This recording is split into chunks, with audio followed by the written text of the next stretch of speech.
Welcome to Signs Unscripted. I'm Robin Donovan, Signs of the Times editor-in-chief, and with me today is...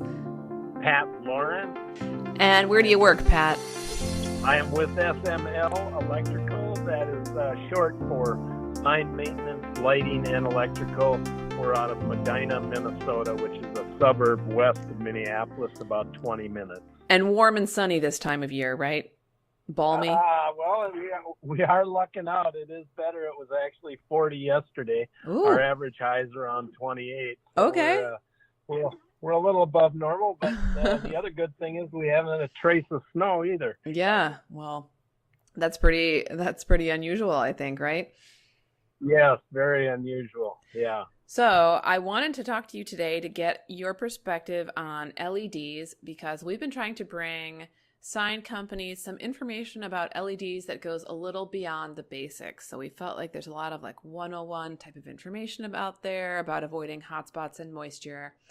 But as time has gone on, we've been seeing more and more kind of artistic applications, wall washing. We've seen kind of the halo lit. We've seen people trying to light things in a more theatrical way, almost a decorative way, as opposed to kind of what we're used to of channel letters and things like that.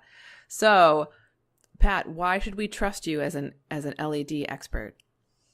We have sold LED products, as you mentioned, whether it would be channel letters or to everything now, which is the hottest thing in retrofitting. We recently did some major signs in the Twin Cities area of retrofitting, and we've just been doing so many things with LEDs, whether it's new fabrication to retrofitting signage or lot lights. It's just a major part of our business now, and in dealing with every aspect of the LED, from whether it's tube lighting to, like I mentioned, channel letters or the retrofitting, and just the big, the larger signs now.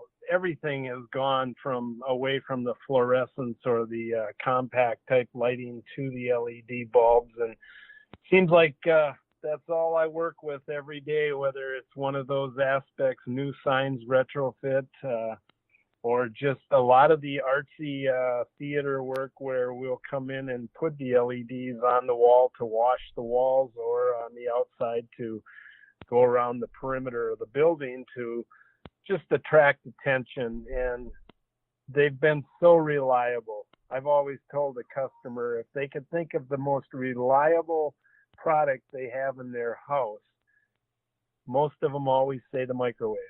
And the LED lights are, proven. We did a shopping center I'll never forget. It wasn't a large one, probably had 15 stores in it, and we did it in 2003.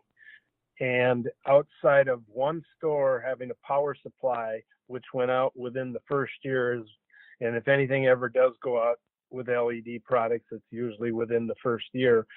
But outside of that, we've never been back to replace any LEDs, power supplies, or nothing out of 15 stores in the shopping center. It's just an example.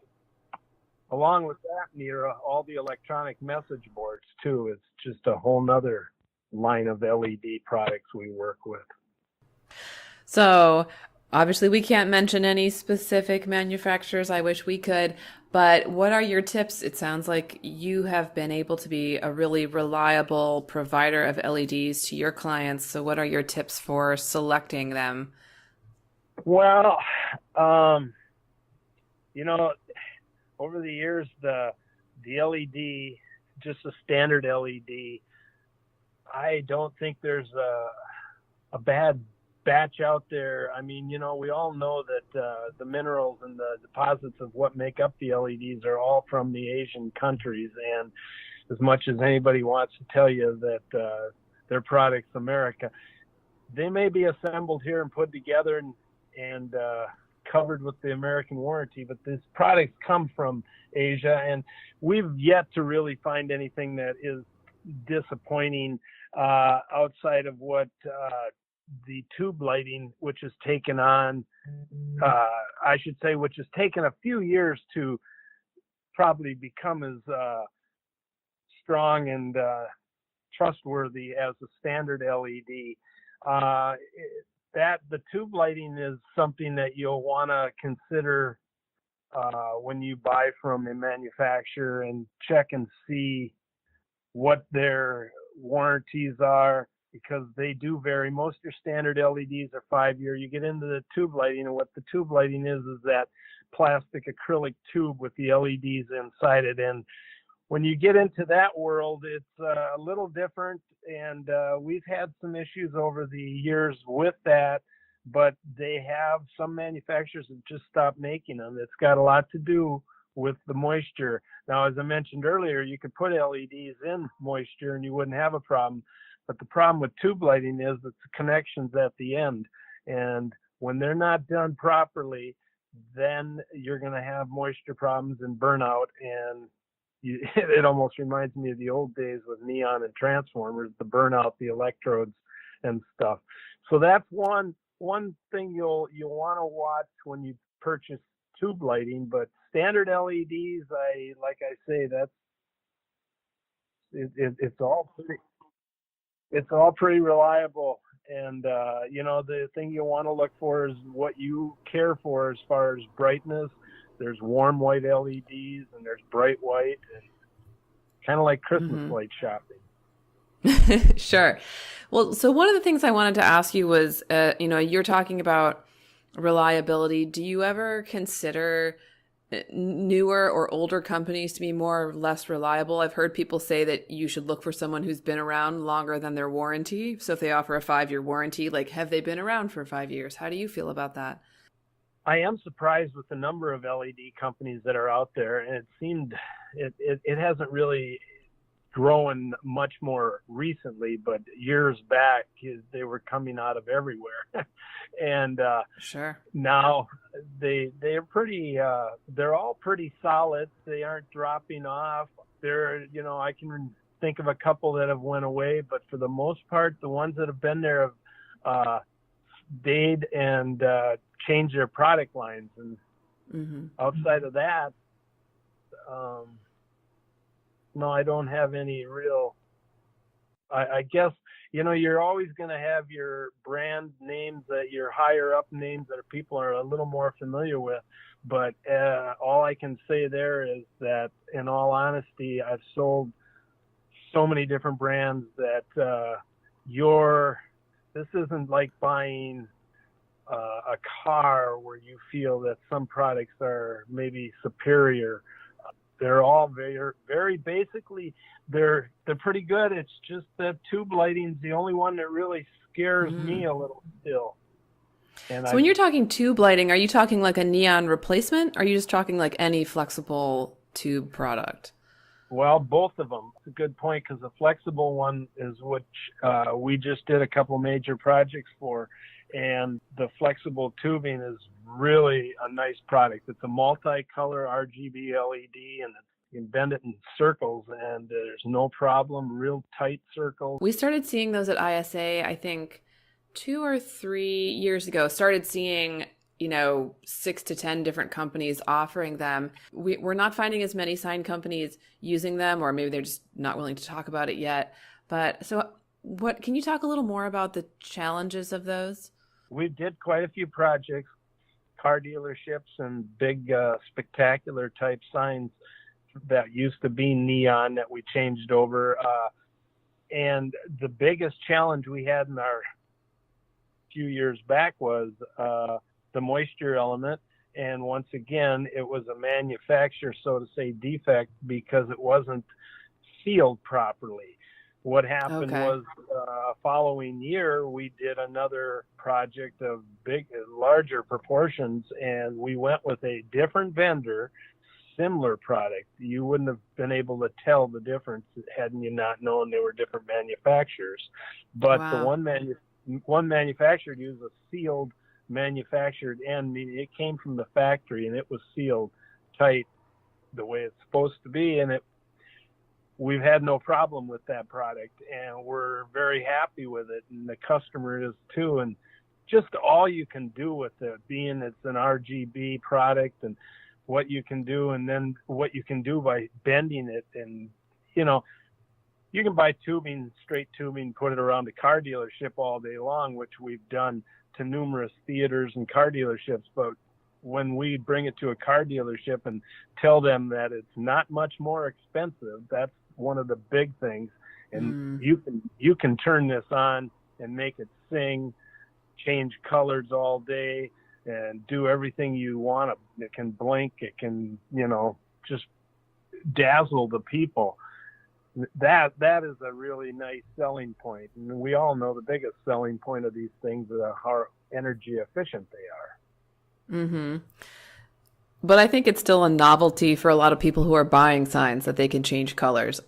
I wonder if in 5 years that'll be such a big deal. But for now, yeah, definitely. Well, just a set of channel letters we had sold a customer, and it was just a selling point, and they had some white channel letters, and I just suggested to them, if you'd like, you could take this channel letters and you could use this remote control, and on Valentine's Day you could change it so it lights up pink. Or on St. Patrick's Day, you could take your remote, go outside, and change the color to green. And these are just standard LEDs. This wasn't the multicolored tubing that I was talking about. So that's just another, aspect of the LEDs, and so many things you can do with them. What would you advise, like if a sign company is going to offer something new in terms of LEDs? And right now, say they do channel letters, just basic types of things. And they're like, okay, we're going to invest. We're going to try something new. We're going to offer something new with LEDs. What would you suggest that they consider offering?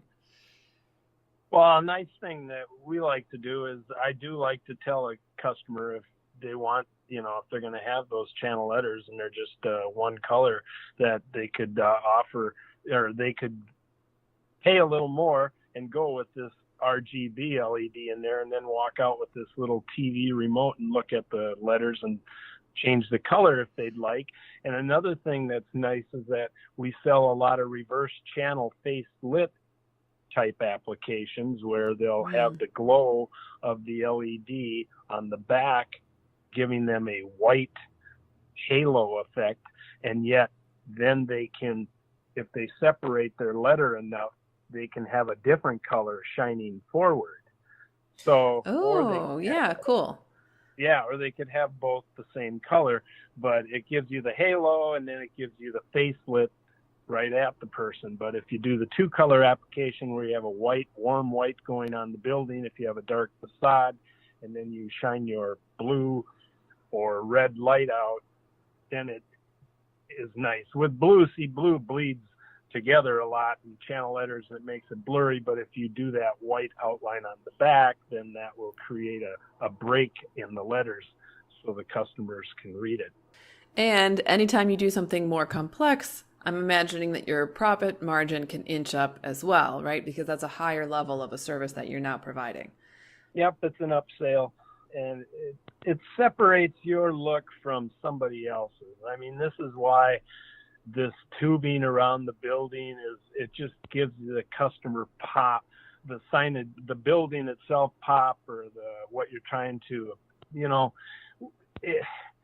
in today's world with the ordinances of each city, that's what makes it tough. So you try to do something that's within the ordinance that yet allows your building to differentiate itself from the other buildings nearby and adds pop, It all depends on the type of store, what your appeal is to the,